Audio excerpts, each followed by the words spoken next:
नमस्कार साथियों। आज मैं आपको पश्चिमी राजस्थान के एक ऐसे मेले के बारे में बता रहा हूं जिस मेले की शुरुआत वन विभाग राजस्थान द्वारा की गई और यह जानकारी आजकल बहुत कम लोगों को है, क्योंकि इस चीज का कभी प्रचार प्रसार नहीं हुआ और न ही किसी साहित्य में इसका उल्लेख मिलता है। लेकिन इस मेले की शुरुआत करने वाले आज भी हमारे वन अधिकारी मौजूद है, इसलिए ये जानकारी उनसे मिल पाई। बात 1980 की है। उस समय जोधपुर में फॉरेस्ट डिपार्टमेंट की सबसे ऊंची पोस्ट निदेशक मरुस्थल वनारोपण एवं चारागाह विकास जोधपुर हुआ करती थी और इस पद पर स्वर्गीय श्री चंद्रमोहन जी माथुर अतिरिक्त मुख्य वन संरक्षक राजस्थान के पद स्थापित थे। श्री चंद्रमोहन जी जैसे अफसर न तो कभी हुए और न होंगे। वो इतने अच्छे हार्ड वर्कर और कठोर ईमानदार व्यक्ति थे और एक नेक इंसान थे जिनका कोई सानी नहीं है। मुझे सौभाग्य मिला है कि मैंने उनके पास काम किया है। मेरी प्रथम पोस्टिंग नवंबर 1981 में बाड़मेर में हुई थी। तो Barmer one division, forest division इस जोधपुर डायरेक्टरेट के अंदर में आता था। इसलिए मेरा सौभाग्य है कि मैंने श्री चंद्रमोहन जी माथुर के साथ काम किया है। तो ये मेरी पोस्टिंग से पहले की बात है कि 1980 में एक फॉरेस्ट अवेयरनेस के लिए, जन जागृति के लिए, प्रचार प्रसार के लिए लोगों को वनारोपण, वन्य जीवों और वनों के बारे में जागरूकता हो, तो चंद्रमोहन जी बहुत कर्मठ आदमी थे। चूंकि उन दिनों वो बहुत बड़े अफसर थे, ये इसलिए राजस्थान साहित्य से और मेहरानगढ़ साहित्य से उनको ये जानकारी मिली कि जोधपुर से 25-30 किलोमीटर दूर एक खेजड़ली गांव है। उस गांव में खेजड़ी के पेड़ों को बचाने के लिए 1730 में अमृता देवी जी बेनीवाल और उनकी 3 पुत्रियों ने सबसे पहले जान दे दी थी और खेजड़ी के पेड़ों को कटने नहीं दिया। चंद्रमोहन जी माथुर ने देखा कि वनों के हित की बात और प्रचार प्रसार के लिए खेजड़ली से अच्छा स्थान कोई नहीं हो सकता है, क्योंकि जहां पे खेजड़ी के पेड़ों के लिए बलिदान दिए गए हो तो उस पावन भूमि से अच्छी जगह कोई नहीं हो सकती है।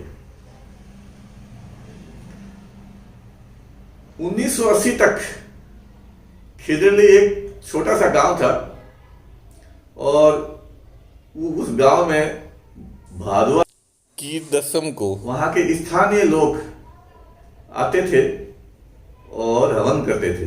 ये बिश्नोई संप्रदाय के लोग थे और बिश्नोई संप्रदाय के 29 नियमों में नित्य हवन करना भी एक नियम है। ये इसलिए खेजड़ली जैसी पावन भूमि पर वर्ष में एक बार भादवा की दसम को लोग आते थे और हवन में आहुति देते थे। मारवाड़ में माघ महीना और भादवा महीना दो बड़े महीने कहलाते हैं। ये इन बड़ों महीनों में यहाँ की लोकल देवता जो है वो उनको याद किया जाता है और उनकी याद में मेला भी बढ़ता है। जैसे खरनाल में वीर तेजा जी का मेला बढ़ता है, रामदेवरा में रामदेव जी का मेला बढ़ता है। ये इसी प्रकार जहां जहां भी लोकल देवता है उनको याद करने के लिए वहां के स्थानीय लोग इकट्ठे होते हैं और उनकी याद में मेला बढ़ते हैं। तो खिजरली में भी वहां के स्थानीय लोग आते थे और वहां एक छोटा सा हवन होता था जिसके अंदर सभी आहुति देते थे। यह 1980 से पहले भी होता था, लेकिन फिर डॉक्टर चंद्र मोहन जी माथुर ने उस समय के डीएमओ साहब, मेरे ख्याल से उस समय श्री आरजी सोनी साहब थे, डीएमओ थे, और आरजी सोनी साहब भी बड़े कर्मठ और ईमानदार व्यक्ति रहे हैं अपने समय में। तो उन्होंने आरजी सोनी साहब को कहा कि खेजरली में फॉरेस्ट एंड वाइल्ड लाइफ के अवेयरनेस के लिए एक मेले का आयोजन किया जाना चाहिए। तो वे लोग फिर खिजरली गए, वहां के स्थानीय लोगों से मिले, विष्णु संप्रदाय के लोगों से मिले और उन्होंने पूरी जानकारी ली। तो मालूम पड़ा कि यहाँ 363 लोगों ने अपनी जान दी थी खेजड़ी के पेड़ों को बचाने के लिए। तो डॉक्टर चंद्र मोहन जी ने और सोनी साहब ने भादवा की दसम को 363 पौधे खेजड़ी के लगाने का निर्णय लिया और एक वन विभाग से मिले है बजट से एक मेला भरने का आयोजन करने का निर्णय लिया। और खेजड़ी के पौधे है ईंटों में जोधपुर नर्सरी में तैयार किए गए और जोधपुर नर्सरी से ट्रांसपोर्ट करके और भादवा की दसम 1980 को खेजड़ी ले गए। वहां पे खड्डे खुदवाए गए और 363 शहीदों की याद में वहां खेजड़ी का प्लांटेशन किया गया। इसके अलावा स्थानीय लोगों को सूचित किया गया और वो उनको उस मेले में आने के लिए सूचना भेजी गई और उस मेले में जोधपुर वन विभाग के सभी कर्मचारी और अधिकारी उस मेले में गए थे। तो आधे से ज्यादा तो वन विभाग के लोग ही थे मेले में और आधे लोग गांव वाले भी थे। तो वन विभाग ने वहां मेले में लोगों में अवेयरनेस लाने के लिए, जागरूकता लाने के लिए वनों के प्रति एक प्रदर्शनी का आयोजन भी किया जिसके अंदर पोस्टर चिपकाए गए और की जानकारी लिखी गई और जोधपुर चिड़ियाघर से वाइल्ड एनिमल की ट्रॉफीज भी वहां ले गए थे जिसके अंदर पैंथर, लायन, बियर, भालू और भी कई जानवरों की ट्रॉफियां वहां प्रदर्शनी में रखी गई। तो कहते हैं कि वहां जो लोग मेले में आए थे ना, वो उन्होंने पहली बार उन वाइल्ड एनिमल्स की ट्रॉफी देखी और वो ट्रॉफियां देख करके और बड़े आह्लादित हुए, उनको बड़ा अच्छा लगा, उनको कौतूहल था उनके लिए वो। तो इस प्रकार से खेजड़ी के मेले की शुरुआत भादवा की दसम वर्ष 1980 में हुई। यह वन विभाग में मेला आयोजित किया गया। इस मेले में गांव वालों को भी बुलाया गया और गांव वालों को वहां लगे प्रदर्शनी के जरिए जानकारी दी गई जिसके अनुसार उस पावन भूमि पर वो मेला लगा। इसके बाद में विष्णोई संप्रदाय के लोगों का वन विभाग को बहुत सहयोग मिला प्लांटेशन करने में और आसपास गोचर भूमि, पंचायत भूमि को विकसित करने के लिए, वहां पे वृक्षारोपण करने के लिए उनके प्रस्ताव भी आए और वन प्रचार प्रसार का काम तेजी से बढ़ा। वो समय ये अधिकारीगण विष्णु संप्रदाय के लोगों के बलिदान और उनके सहयोग से इतने प्रभावित हुए कि जब वन रक्षक की भर्ती आई तो उसमें अधिकतम विष्णोई समाज के युवाओं को वन रक्षक की पद पे भर्ती की गई। उनका यही सोचना था कि पेड़ों के प्रति समर्पित इस संप्रदाय के लोग यदि वह वन सेवा में आएंगे तो वो बहुत अच्छा काम करेंगे। इसके बाद साहब हर वर्ष भादवे के 11 को वन विभाग के सौजन्य से खेजड़ली में मेला बढ़ने लगा। तो 1980 में मेले बढ़ने के बाद जोधपुर डिवीजन के बालेसर रेंज में एक भंवरलाल जी बेनीवाल रेंजर पदस्थापित हुए थे, जो मेरे से एक बैच सीनियर थे। तो भंवरलाल जी है बेनीवाल ने ये बताया कि है उनको भी डीएम साहब ने कहा था कि वो तो अमृता देवी है बेनीवाल है और वो उन्होंने पेड़ों के लिए अपनी जान दे दी थी, आपको मालूम है कि नहीं, आप वहां जाके देखो। तो भंवरलाल जी बेनीवाल जाट जाति के हैं और अमृता देवी जी बेनीवाल विष्णु संप्रदाय से थे, लेकिन जो जाट लोग विष्णुई संप्रदाय ग्रहण किया तो उनकी गोत्र और जाति आज भी समान ही है। तो भंवरलाल जी बेनीवाल भी वहां गए थे। फिर भंवरलाल जी बेनीवाल साहब का ट्रांसफर 1983 में चिड़ावा रेंज में हो गया। तो इस बीच खेजड़ली में हर साल इस प्रकार का मेला बहना और वहां प्रदर्शनी लगना एक समाचार पत्रों के लिए भी एक अच्छी न्यूज बन गई थी और स्थानीय और प्रादेशिक समाचारों में ये इस मेले को प्रमुख स्थान मिलता था, क्योंकि ये वन और पर्यावरण से जुड़ा हुआ था और इससे वन और पर्यावरण के बचाव का भी एक संदेश जाता है। इसलिए समाचार पत्रों ने भी ये इन खबरों को बड़ी हेडलाइन में छापा। तो 1984 में हरियाणा के मुख्यमंत्री भजन लाल जी बिश्नोई लोहारू में एक सभा में भाषण देने आए थे। ये जानकारी मुझे भंवरलाल जी बेनीवाल साहब ने दी अभी। तो लोहारू में उन्होंने जन समूह को कहा कि तुमको मालूम है कि नहीं है, खेतड़ी में बिश्नोई समाज के 363 लोगों ने अपनी जान की बाजी लगा करके खेजड़ी के पेड़ों की रक्षा की थी। और यह समाचार उस समय हिंदुस्तान अखबार में छपा। हिंदुस्तान एक नेशनल न्यूज़पेपर था और हिंदुस्तान में छपनी एक बहुत बड़ी बात थी।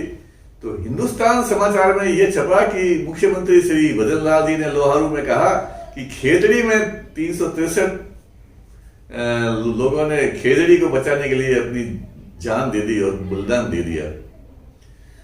तो ये सारी चीज भंवरलाल जी बेनीवाल को वो मालूम ही थी और वो भी वो उसी जिले में चिड़ावा रेंज में तैनात थे। तो उन्होंने इस समाचार का खंडन किया।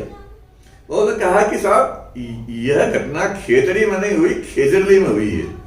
तो खेजड़ली को गलत फहमी में खेतड़ी बोल दिया गया है और ये इसका उन्होंने विरोध किया और हिंदुस्तान पेपर को भी लिख के भेजा और वो चीज फिर भजन लाल जी के पास में भी पहुंची। तो भजन लाल जी ने भी अपनी मिस्टेक को एहसास किया और उसको दुरुस्त किया। फिर 1985 में भादवा की 11 को खेजड़ली के मेले में भजन लाल जी वहां आए पहली बार। और एक हरियाणा का मुख्यमंत्री जब पहली बार मेले में आए तो मेले की तैयारी भी आनंद फानंद में बड़े स्तर पे की गई। वन विभाग द्वारा भी पूरी मुस्तैदी से और परिश्रम से और पूरे संसाधन लगा करके उस मेले में स्टेज बनाया, प्रदर्शनी लगाई और पौधे भी वहाँ रखे बांटने के लिए, वितरण करने के लिए पौधे भी रखे खेजड़ी के। और भजन लाल जी पहली बार खेजड़ी 1985 में आए और वो उन्होंने भाषण दिया। और क्योंकि वो कांग्रेस पार्टी से थे और उस समय लूणी के एमएलए श्री राम सिंह जी बिश्नोई वो भी कांग्रेस पार्टी के थे, और पूनम सेन जी ये बिश्नोई भी एक बहुत अच्छे नेता थे, वो भी कांग्रेस पार्टी से थे। तो ये तीनों नेता वहाँ खेजड़ी के मेले में इकट्ठे हुए और खेजड़ी के पेड़ों के को बचाने के लिए ये जो की गई वो चर्चा हुई। लेकिन ये सारा आयोजन वन विभाग के सौजन्य से ही हुआ था। उसके बाद में भजन लाल जी ने इस मेले के लिए काफी धनराशि भी दान में दी।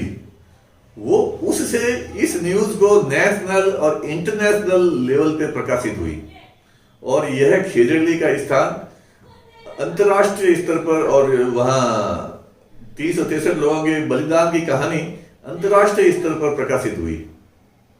उसके बाद तो हर वर्ष बड़ा मेला बढ़ने लगा। लेकिन वन विभाग की भूमिका प्रथम भूमिका दी थी। मेले से पहले 7 दिन पहले ही डीएफओ ऑफिस में मीटिंग हुआ करती थी। उस मीटिंग में मेले की तैयारियां करने पे पूरी वार्ता होती थी और तैयारियां होती थी, बड़े युद्ध स्तर पर तैयारियां होती थी। और राजस्थान के दूसरे जिलों से और जयपुर मुख्यालय से भी वन अधिकारी वहां आते थे और जोधपुर के तो सभी वन कर्मचारियों को पाबंद किया जाता था कि आपको उस दिन वहां मेले में जाना है। तो वन विभाग जोधपुर ने इस मेले को आगे बढ़ाने में एक अग्रणी भूमिका तय की थी और धीरे धीरे ये मेला परवान चढ़ता गया और यह मेला एक राजनीति का मंच बनने लग गया। इस मेले में जो स्टेज बनाया रहा था उसके ऊपर ये नेता लोग आते थे, घंटों भाषण देते थे। बीजेपी वाले भी आते थे, कांग्रेस वाले भी आते थे, सब अपने अपने पक्ष में भाषण देते थे। और ये 363 जो बलिदानियों का याद करने की जगह ये मंच धीरे धीरे धीरे धीरे राजनीतिक बनता गया। और जिस साल चुनाव होता था और उस साल के मेले में तो यह राजनीतिक मंच अपने चरम स्तर पर हुआ करता था। और धीरे धीरे करते करते जब ये इतने नेताओं के संपर्क में स्थानीय लोग आए, आसपास के लोग आए, प्रदेश के लोग आए, तो नेताओं के शिष्य बने, तो नेताओं से आगे नेता बने। यूं करते करते विश्व समाज में राजनीति का जागरण हुआ और प्रदेश स्तर, जिला स्तर, ग्राम स्तर, वार्ड स्तर तक के नेता बन गए। और चूंकि जाम्बोजी महाराज ने जीव दया पालनी, मतलब जीवों के साथ से दया करना और हरा वृक्ष न काटने की शिक्षा उसमें दी थी, जो इनके 29 नियमों में शामिल है। 2 नियम ये भी है, 27 नियम दूसरे हैं। उसमें 27 नियमों में अफीम नहीं खाना, झूठ नहीं बोलना, निंदा नहीं करना, शराब नहीं पीना, भांग नहीं पीना, हिंसा नहीं करना, क्षमा भाव रखना, दया भाव रखना, शुद्धता रखना, रोज प्रातः स्नान करना, हवन करना इत्यादि। ये इन 29 नियमों में 2 नियम जीव दया और हरा वृक्ष नहीं काटने की, ये अहिंसा से संबंधित 2 नियम इनके बने हुए हैं। तो ये इन 2 नियमों का भी इन राजनेताओं को सहारा मिला, मेले का सहारा मिला और ये इनकी राजनीति बढ़ती गई और चरम स्तर पर पहुंचती गई। और धीरे धीरे करते करते करते करते वन विभाग इस मेले में हांसी में आ गया और वन विभाग एक मात्र औपचारिकता बन के रह गया कि भाई मेले के अंदर ट्रैक्टर ट्रॉली में पौधे लेके जाने और वहां बांटने हैं। ये इतना काम बदल गया, बाकी पूरा मंच राजनेताओं ने हथिया लिया। इसके बाद क्या हुआ, इसके बाद राजनीतिक महत्वाकांक्षाएं बढ़ी और लोगों ने कई संस्थाएं बना ली जीव दया के नाम से, जीवों को बचाने के नाम से।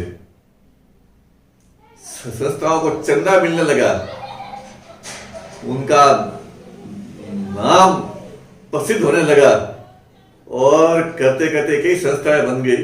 और उन संस्थाओं का काम क्या रह गया? वन विभाग पे दबाव डालना।